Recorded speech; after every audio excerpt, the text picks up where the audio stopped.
ஒரு girl friend வச்சுக்கிட்டு சமாளிக்கிறது ரொம்பவே கஷ்டம். ஆனா இந்த ஆளு 1 இல்ல 2 இல்ல 17 கேர்ள் ஃப்ரெண்டு வச்சு மெயின்டைன் பண்ணியிருந்தாரு.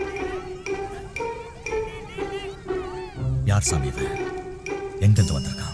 கேட்கவே கொஞ்சம் ஸ்டமக் பர்னிங்கா இருக்குல்ல. இவர் பேரு தான் யுவான். இவரு சைனா நாட்டை சேர்ந்தவர். இந்த ஆளு இந்த பொண்ணுங்களை எமோஷனலா ஏமாத்துறது மட்டும் இல்லாம இவனோட மாச செலவுக்கும் வீட்டு ரெண்ட்டுக்கும் அது மட்டும் இல்லாம பிசினஸ்ல ஏதாவது இன்வெஸ்ட் பண்றதுக்கும் அந்த பொண்ணுங்க கிட்ட இருந்து தான் வாங்கி இருக்கிறான். அது மட்டும் இல்லாம அந்த பொண்ணுங்கள ஒரு பொண்ணு கூட இவனுக்கு குழந்தையே இருந்திருக்கு. அந்த பொண்ணு இவனை மேரேஜ் பண்றதுக்கு பிளான் பண்ணி வச்சிருந்திருக்கு. இந்த ஆளு ஒரு சின்ன சந்தேகம் கூட வராம எல்லாத்தையும் சீக்கிரட்டா மெயின்டைன் பண்ணி வச்சிருந்தான். பல நாள் திருடன் ஒரு நாள் மாட்டுவான் மாதிரி இவனுக்கு ஒரு கார் ஆக்சிடென்ட் நடக்குது. ஹாஸ்பிட்டல்ல அட்மிட் ஆகிறான். ஹாஸ்பிட்டல்ல இருந்து வீட்டுக்கு கால் பண்றாங்க. அவனோட நேரமும் என்னவோ அவங்க கால் பண்ண எல்லா நம்பரும் பார்த்தீங்கன்னா அவனோட கேர்ள் ஃப்ரெண்ட்ஸ் தான். ஸோ ஒவ்வொரு கேர்ள் ஃப்ரெண்ட்ஸா வராங்க. பட் அவங்க எல்லாருமே என்ன நினச்சிக்கிறாங்கன்னா அவங்களோட ரிலேட்டிவா இருக்கும்னு சொல்லிட்டு மாற்றி நினச்சிக்கிறாங்க. பட் போக போக தான் தெரியுது அது எல்லாமே அவனோட கேர்ள் ஃப்ரெண்ட்ஸ்னு. இவன் அந்த பொண்ணுங்களை எமோஷனலா ஏமாத்துறது மட்டும் இல்லாம ஃபினான்ஷியலா ஏமாத்துறதுனால அந்த பொண்ணுங்க எல்லாம் சேர்ந்து இவனை கம்ப்ளைண்ட் பண்ணி இவனை ஜெயில தூக்கி போடுறாங்க.